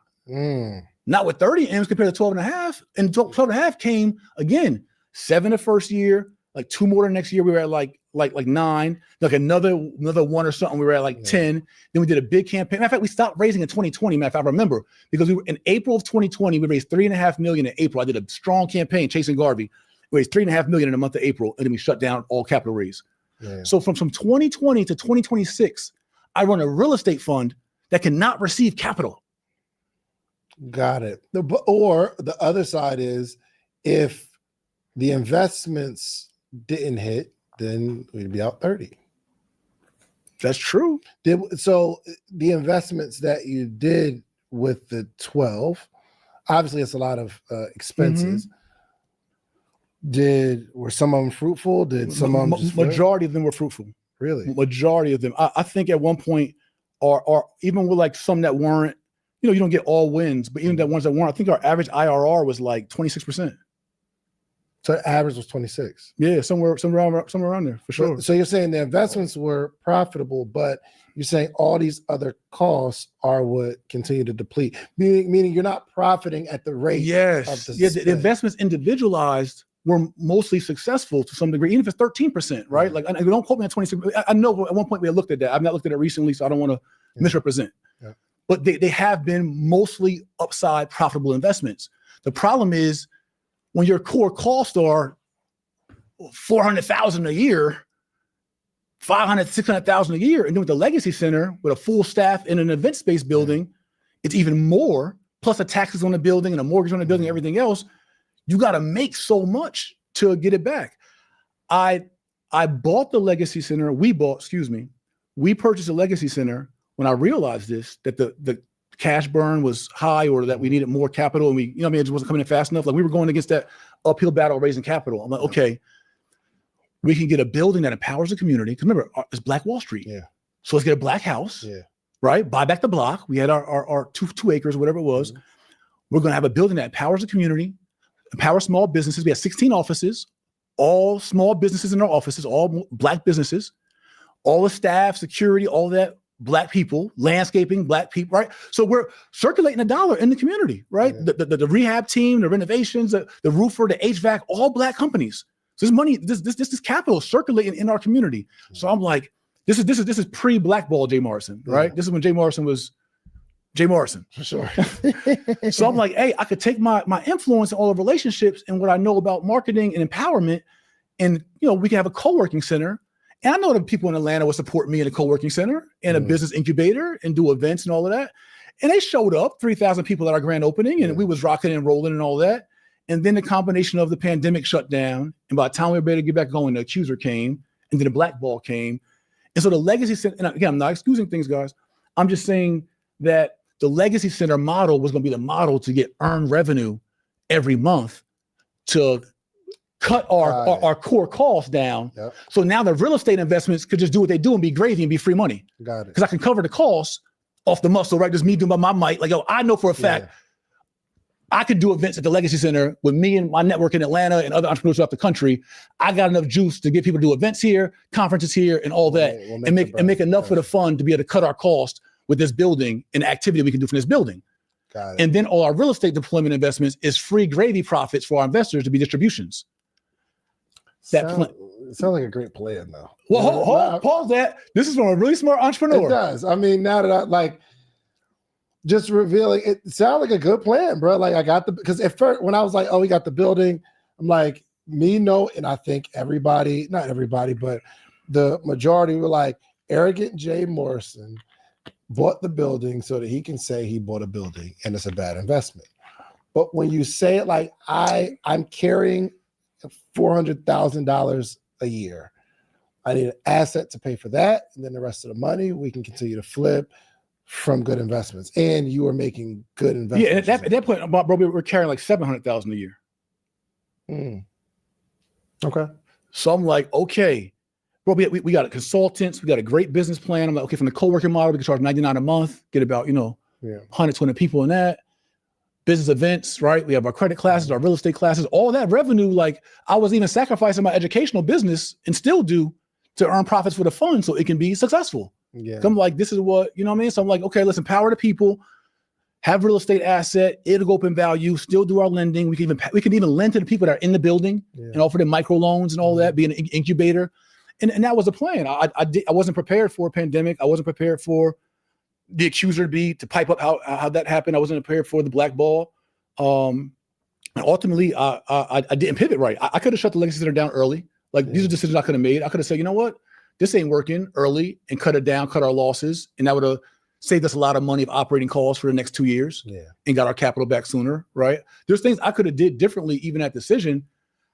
I was just trying. I was just trying to, like, you know what I'm saying? It's like you're going in the ring with Tyson and he just like, you're just like, yo, bro, I'm ducking, I'm bobbing. I'm just trying to survive, figure it out, like go up against what I'm going up against. But again, I own it, y'all, that, in this fight with Goliath, man, I got my butt kicked. Yeah. I always give like the benefit of the doubt. Like even getting Donnie, she's always like, yo, bro, like sometimes people that's wrong are wrong. But I always get a bit like I was leaving the gym today and I was like, yeah, about to go interview Jay Morrison. And the first thing out of somebody's mouth was like, oh man, he stole from the community, man. He robbed the community. And my defense is always, I don't think, and this is even before this conversation, I don't think you intentionally raise some money to take people's money. Oh, you don't have to think. You can know. No, for sure. But I'm just telling you the conversation. Yeah.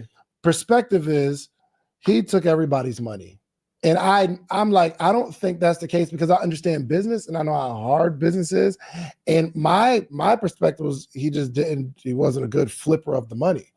That's why I never attacked the president of any president we've ever had because I've never been the president. And I have no idea what it's like, because everybody in the barbershop be like, if I was president, this is what I do. I get a reparations to the blacks, and then I let Venezuela have. And I'm like, if I was quarterback, I would have hit him with a slant route. Like, right? I think you just you're ambitious, and you, like you said, you weren't prepared for all the things that were going to come, and like you said, we just fumbled it. But the cool thing is, and I think you'll agree with this, anybody that's going to raise some money, we now have at least some example of the challenges of this. Right. You know what I mean? And I want to raise the bar on that a little bit. Mm-hmm. That's the delineation that I did, and again, another mistake of mine, I didn't make clear enough. This wasn't just a company raising money. Yeah. Like if you look at my book, The Solution, if you look at our marketing, look at our prospectus, this was in a strategic, intentional attempt at group economics. This wasn't like, hey, anybody, angel investors, I'm raising some capital for this cool idea I have, and I just raising money. Yeah. This was Black people, we can come together, even with investments as small as $500, and unite together and practice group economics and circulate our dollars and take control of our own destiny, therefore combating our economic oppression. Mm-hmm. That's a different model than just, hey, I'm a real estate guy and I got a fund, invest with me and I'm gonna turn it up for you. Yeah. That wasn't, you know what I'm saying? So I understand real estate was a vehicle we were using, but this was a legitimate attempt. Like Marcus Garvey raised $800,000 in 1920 with thousands of Black people, like $5 investments, which is equivalent to 10.5 million today. So in 2020, we were at like 10.1 million. And so the campaign we did was chasing Garvey. Yeah. Because his equivalent of 800,000 was 10.5 million. We were just a few 100,000 behind him. Yeah. So I'm like, yo, let's chase Garvey. Let's get it, right? And do you know the history of Marcus Garvey? Like what happened to him after his capital raise? He bought a boat called the Black Star Line to be able to do import-export back to Africa so we can control our own destiny. He had stock shares, like how we got shares at the Tulsa Real Estate Fund. And he also had like a Black Nurses Corp and like all these like Black-owned businesses to control our own destiny. In that, someone said he filled the paperwork wrong out on the Black Star Line. And his claims were, well, we weren't there, but that it was one of his treasurers. And they locked Marcus Garvey up, the red, black, and the green, the Honorable Marcus Messiah Garvey, the hero, our community hero, like this legendary figure. They locked him up for wire fraud. Wow. And then they expedited him out the country to Europe, or to Jamaica, then to Europe. So the guy before, and the organization before TREF was called the UNIA, United Negro Improvement Association. That was his organization. That was the TREF at the time, United Negro Improvement Association. He raised 800,000 with no social media back in 1920. He brought 20,000 people to Madison Square Garden, Black people, in 1920, bro, with no social media. He brought 20,000 out. He raised capital equivalent to TREF's capital, bought a Black boat, kind of like the Black House. Yeah. He bought a Black boat. And then from inside his organization was infiltrated, got accused of wire fraud, convicted, and then shipped out. Yeah. Since then, there's been no effort for anybody to organize our people for that effort. Man. I'm drawing that conclusion just to say this is not just any other business. Yeah. This is just not a capital. Now, people who just want a capital raise can learn a lot from us. I got a lot of information to share, much more than we shared today. I can tell you a lot about capital raising mechanics and compliance and administration and treasury and all that. But I did not do a good enough job, I think, in our post-marketing and just throughout this journey, explaining to people like what this actually is and what this mission we actually is that we're on, outside of the ins and outs of how difficult it is, it wasn't just me trying to do another real estate fund like a lot of my real estate peers or predecessors. I literally was trying to carry a torch in our community of organizing our people in a credible, organized, legitimate way that didn't require a donation, that didn't require a GoFundMe. I wanted to give equity. I wanted the SEC involved, so there's transparency. I chose that. I could have did a GoFundMe. I could say, yo, I'm Jay, I'm doing the corner classes, y'all, I'm trying to buy this building, donate to me. I'm gonna do good by the people. Or I got a nonprofit, donate and get tax write-off. I chose this kind of fund, and mind you, Obama passed the Jobs Act in 2015. We formed the Tulsa Real Estate Fund in 2016. The Jobs Act is what made it possible for non-accredited investors and accredited investors to invest together. So we were new. All the vendors that we had, they all were new. They didn't exist before. People created companies to support this new legislation. So everything was new and we're learning it on the fly. But the larger point I'm just trying to say is that my mission, is why I'm still in the fight. It's why I could have packed this stuff a minute ago and be like, all right, y'all, like, yeah, I'm all that. Here you go. And just packed it up and went on with my life and did some other businesses. I'm literally still in it after everything because it's like, I prayed about it and I sat quiet. That's why I went to that hiatus. And it's like, God, what do you want me to do? And he told me to be still. And I really, I thought about quitting many times. Like, yo, just giving it up and just quitting. My morale was near broken. I was like gracefully broken.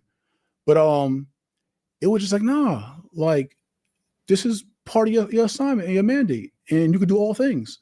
And so we're grinding up brick by brick. I can't guarantee it's going to be successful. I have a vision that it will be, but I can't guarantee that it will be. But I just want to delineate, because I have this platform opportunity, that this wasn't just another real estate fund just to flip houses. This was like an attempt to do something that I looked around and we still don't see many people really trying to organize us in that kind of way. And I chose the transparency. I chose the SEC because I wanted people to be able to have some reference point of what's actually going on within the company. And I did not perfect it. At this point, I'm not successful at this point. We're not successful at this point, but we're still in the fight and my heart's still in it. What I take from this conversation is, one, going too big is dangerous. It is risky. I mean, especially I don't have many examples of, I don't think I have any examples of someone who tried to help a group of people and that group of people accepted the help with open arms. It just doesn't happen necessarily. You know what I mean? So I have these visions where it's like, yo, I want to, like, even with podcast summit, it's like, yo, I want to free people's voices. Like, I'm giving people a blueprint where, yo, you don't have to be selected to be on the radio anymore. Like, I can teach you how to get a little setup at the house and get your voice out there. You could be the next big thing next year, bro. Like, because popularity moves in waves. No one's popular forever. There's always somebody coming up. Nobody knew last year. Let's lit this year. But if we go too deep with the message, and you try to empower any group too much, there's so much drawback. So it's like, is the message, let's be mildly successful enough to take care of us and our family and do good in the world, but not at Martin or Malcolm execution level. You feel me? But it's like, I think that's what our people been doing. We all been playing it safe. 100%. But there's a real danger to it. You feel me? There's a real danger to it. Obama wasn't accepted, bro. I know there is, and I'm paying the price for it. I know. Trust me, I know. But I'm just built like, you gotta understand, Dave. Like, and for those who don't know, like, I grew up in poverty, like welfare, WIC, Section 8. Like, I dropped out of high school at 16. I was abused like most of my life. Like, I'm a 3-time felon, former high school dropout. Like, brother, it's all been rough. You know what I'm saying? Like, it's all been risk for me. I sold drugs from 15 to 25. Like, my risk tolerance is very, very high. But just in this new walk, it's like, if not us, then who? It's like, bro, it's much wiser. It's much safer for my family. It's much safer for me to play it more conservative. And for all y'all, like, because I get it. But imagine if Malcolm did that. Imagine if Malcolm said that. Imagine if Elijah Muhammad or Marcus Garvey or Harriet Tubman said, you know what? It's too risky to be.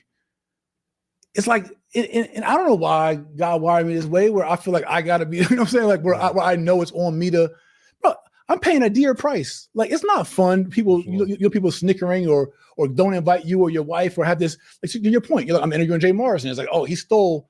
Like, bro, there's no evidence of that. There's no facts of that. It never will be.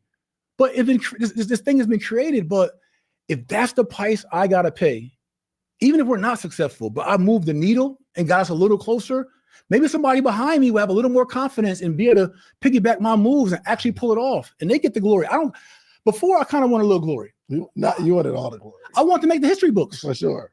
No, I used to say in my corner classes, if you want to be legendary, do some legendary-ish. Yeah. Because my goal was not to please my father, to be obedient, to school. My goal was to be legendary, to make the history books.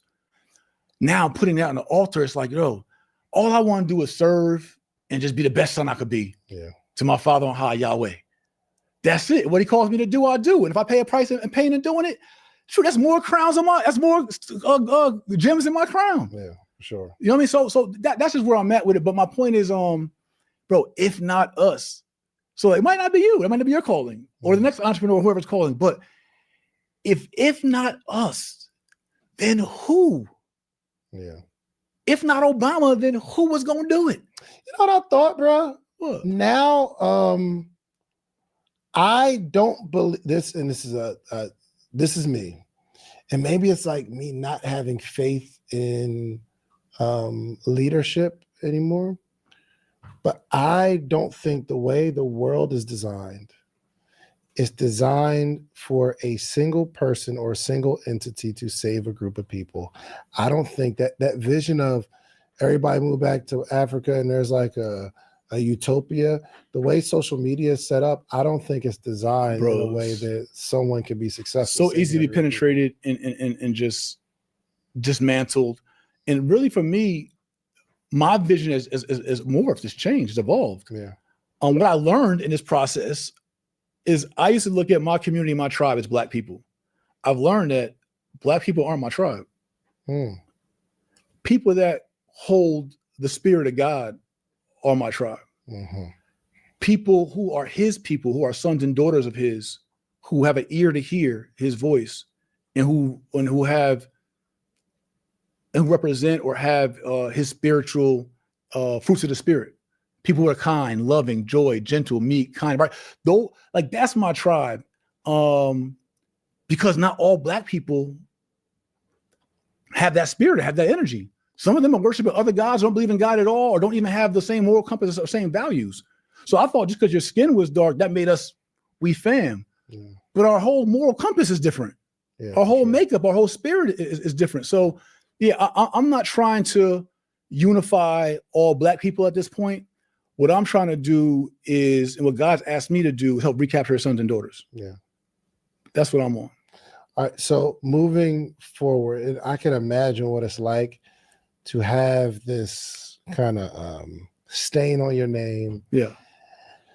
What was it like that first post, bro? The first post back. What was going on in your head? Bro, I was like, rip the Band-Aid off. It was like, bro, I had no marketing campaign. I had no nothing. Bro, it was so much peace, not even being on social media and just not even having to worry about it. But I knew it was time. Like God told me, like, your birthday is like time, October 30th. So like it's time. And so I just posted the Jordan 4.5 comeback post, like no caption, no nothing. It was just like, yo, man, like it is what it is. I gotta get something out here. I just gotta do it. And so it was cool ripping the Band-Aid off, man. I had to get back out there. And not for me. It was like, you can't keep hiding your gift. Mm-hmm. You can't keep hiding what you're called to do. Like you needed time to repair. You needed time to mentally recharge, spiritually recharge, to heal. You needed time to try to get some healing and structure within your family. You needed some time to right size the fund and figure out your new business model and figure out, all the things. And it's like, all right, now it's time to get to work. Yeah. Okay. So what is next? What's happening with Jay Morrison right now? All right. So me, you want me or fund? You. Me. All right. So I think the fund we're investing in all of that. Yeah. So as people know, we've been campaigning like brick by brick, man. Like that's what it ain't gotta be home runs. Mm-hmm. I don't gotta do like the biggest real estate deal ever. Because a lot of times you get caught up in social media hype where you gotta have this story, this headline, right? Mm-hmm. You gotta have this PR campaign. You bought the 30 blocks of home. Now the father was like, yo, just brick by brick, slow grind. Love it. Like just build up foundation. And we've got some good wins that have coming from that. So building up brick by brick, calling on the community. If you have opportunities, send them to us, workwithtreff.com. That's TREF. building up brick by brick, keeping our costs low, using my relationships, strategic partnerships to do more deals, using my own personal credit and credit lines to get more capital than what we have, and just working the model, right? So as part of the TREF ecosystem, keeping transparency going. We got some audits we got to get out to our partners, and then I'm not even looking to campaign on this, but my book. Okay. My book was. Hold on. I got a copy? I got 2 things. Not a copy yet. But I'm gonna break out the cover for you, though. Okay. Make the sure we got lies people tell. the lies people tell. This is about really accountability, Can you man. see it, Kay? Bring it in front of you a little bit. I bet that. Yeah, we got you. The book, The Lies People Tell. And this is about some of those stories about my biggest mistakes and learning lessons. If you want to start a crowd fund and understanding, business at this level, but it's also about standing up for myself, man. Like I've been very quiet, and I don't go back and forth and troll people. I don't like do a lot of that. And God told me your words are your weapon. He was like, not videos. He said the written word. Yeah. And it's about having a reference point where I don't have to go on podcast to podcast, blog to blog, and keep defending myself. It's like, yo, just read the book. Yeah. It's all right there. It's all in there. And what's in there is that I'll take the critiques y'all can say I'm the worst entrepreneur of all entrepreneurs. You can say I'm the worst real estate guy of real estate guys. I'll take the critiques. It's cool. Like I know what it's been like being in the ring that I was in. That's fine. But I won't take scammer. Yeah. I won't take fraud. I won't take thief. I rebuke you. Like it's a lie. And you're a liar. Yeah. Like if someone's telling you I stole or I'm a fraud or I schemed, they're lying to you. Hold on, Kay. Am I good right there? Yeah. Okay. Well, all right. Yeah. Just put that down for me. Okay, sure. Because they won't be able to Oh, see yeah. it. My bad. Yep. It's cool. You've seen it already. All right. Yep. I feel that. Yeah. So that's just like, it's like, it's been a very sensitive space of like not trying to justify yourself or any of those things, but also stand up for yourself. Yeah. And so that's going to be available for everybody at joinjma.com. You also probably get it at workwithtreff.com. Joinjma.com. Okay. We have I basically opened up as a give back to the community. One of my Treff partners was like, Jay, he's like, I'm rocking with you. He's like, bro, I made more money than this $500 investment just off following your trainings. Yeah. I made thousands more than this $500 investment. I ain't worried about that. But he's like, is there anything you can offer back to us just for sticking it in there with you? You know what I mean? This is on our Treff call December 2nd. He's like, any value you could give us, courses, trainings, anything for just rocking with you. I was like, cool. I was like, I got you. So I took my top wealth mastery course, 13 hours of real estate trainings, professional trainings, 13 hours of business trainings. I'm talking about LLC, corporate formations, corporate veil strategies, hiring, firing, real estate flips, exit strategies, all that, plus my 298-page textbook, like all my best stuff, and just gave it away for free. Yeah. It's for anybody to learn. That's at joinjma.com. But to that email list for joinjma.com, I'm going to offer the ebook purchase to that email list first and exclusively. So anybody on that list will have first dibs at the ebook. I might do a physical copy like later on in March or something like that. But I'm not even looking to campaign and tour and make it a big thing. It's like, but I know it's time for me to release it, have a reference point of truth for me, my family, and my investors, because I represent them too. Yeah, like they're being told, you're a fund manager, you're stupid for being in the fund with this guy. And mind you, out of 15,000 investors, there's only been 2,000 that have asked for redemptions in all these years. So with all the hate, all the smears, all that, 2,000 people out of 15,000 have asked for redemption. Some of them have been redeemed. Some will be redeemed once we get in a capital position to do so. Yeah. But it's not this thing like my whole fund and all our partners are like, no, we're out. We don't believe. It's actually we're retaining 85% of our investors, which is hard to do in a fund in 7 years. To retain 85% of your investors through investigations and slander. So that's the next thing that that we're doing is I'm standing on truth. Yeah, but most importantly, I'm consolidating all my business efforts, man, pretty much all of them, and I'm focusing on right-siding this ship and building up brick by brick, being a great fiduciary to these investors, and showing the community what resilience looks like, and being in such a big fight, and that wearing these battle scars proudly, man. Yeah, I would love to see the story of you bouncing back. The investors are made whole. Hallelujah. And you build.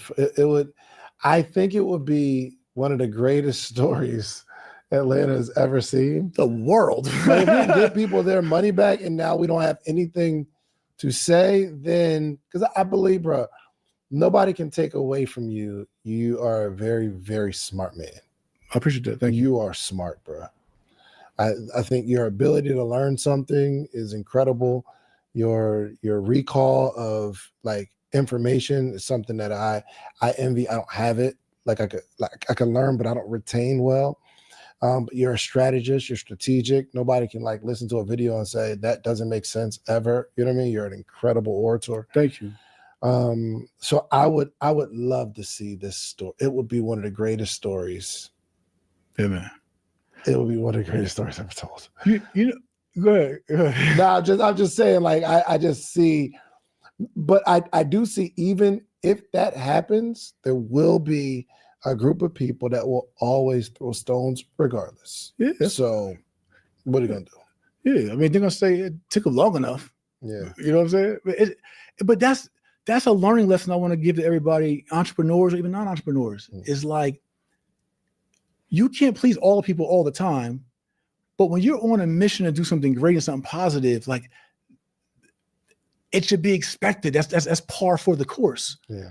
If you don't, I mean, urban culture, if you ain't got haters, you ain't popping. Yeah. It's like, if you're not pushing, mind you, we know that I'm pushing the envelope. Mm-hmm. Like, bro, you jumped out there to raise capital with 15,000 Black people from 22 countries and go fight Goliath. Like, so, however, I want people to be encouraged and not feel dismayed about their big, bodacious ideas, right? Like, bro, like the Wright brothers crashed so many planes before they got it right. Thomas Edison and the light bulb. If you really go into business, if you look at the story of FedEx, and you look at the story of even Airbnb, you look at a lot of these companies, bro, they were losing hundreds of millions, 15 million, 30 million. Like, that's part of entrepreneurship, right? Is getting up and trying. We have this microcosm and vacuum in the Black community that if you get a couple of dollars, it got to be successful. Yeah. Goldman Sachs said 40% of hedge funds fail after 5 years. 40% with hundreds of millions.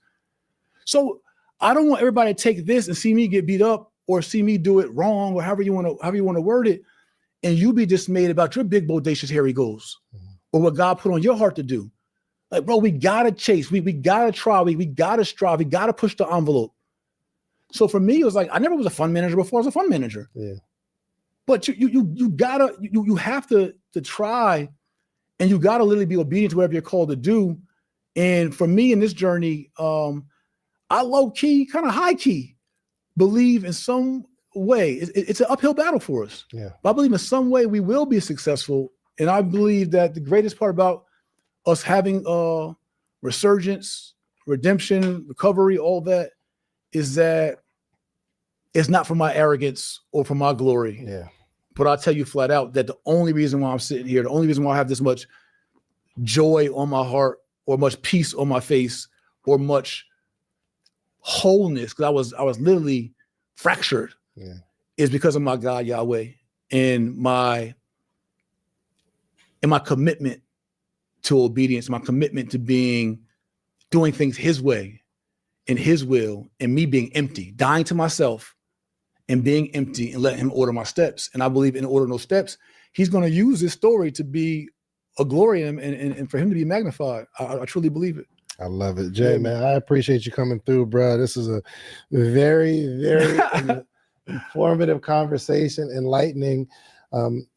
It does, in a way, help me reflect, like, man, when I see all the things that happen to people who go after something big, and I'm like, dang, I wouldn't do that because I might have took an L. You feel me? And then I don't know how to deal with me telling people this is going to happen, then something else happened that I just wasn't prepared for. So that kind of stuff makes me play a little smaller, if I'm being honest. And I think there's some people watching this saying, "Ooh, it's safer to play small." Like, it's tough. Yeah. In my book, The Lies People Tell, I got a whole business history lesson of all these businesses. And bro, it's just shocking. Like Jay-Z's Monogram company, his weed company started. They lost 500 million last year. This is Jay-Z, a renowned drug dealer. Couldn't move marijuana. But I'm not saying to shade Jay at all. I mean, he's been successful with so many different things. Sure. But I'm just trying to say, bro, you have a responsibility. Honestly, your platform's too big. All of us. Stop this nonsense that every venture you do has to be successful or is going to be successful. That's not business, bro. Yeah. Like, look at the stock market. Just look at, I mean, there's so many companies that we can name that were started and raised hundreds of millions, even billion. Lehman Brothers, $1 billion company, went under. The book Principles by Ray Dalio, great book. He's a principal of a hedge fund, one of the largest hedge funds in the world called Bridgewater Hedge Fund. In the 80s, he was down to his last $3,000. Had to fire everybody, including his partner, had to borrow money from his dad. Dang. Now he runs the largest hedge fund in the world, like top 5. Was down to $3,000. Like in our community, in this Atlanta entrepreneur community and extended abroad, we have this, we're given this false allure that every business is going to be a successful business and that every endeavor is going to be, right? That's not real business when you step out into the real business world. People are trying this invention, trying this patent, trying this prescription, trying this medical. People are trying things, failing forward, continuing to raise capital. That's why I said not cutting our capital raise off was the worst thing in the world for us. Because why these other companies are succeeding is that they have more capital to keep reinvesting into their idea as they tweak all the things they weren't prepared for. Yeah, for sure. Because in business, especially in businesses where you're innovating a new industry, there's gonna be what you don't know. Yeah. So now you can prepare for the legal costs. Like literally, bro, in legal costs, over $1 million in legal costs. Like 1 million of the 12.5 million has been spent on legal. So, but you don't anticipate that. Like, so, you know what I mean? So, but my point I just want to say is not even about me. I just want everybody to be encouraged, man. Like, yo, be responsible, have a strong business plan. Don't be scared to raise capital. This is why other communities is running circles around us, bro. They raising capital. They're failing forward.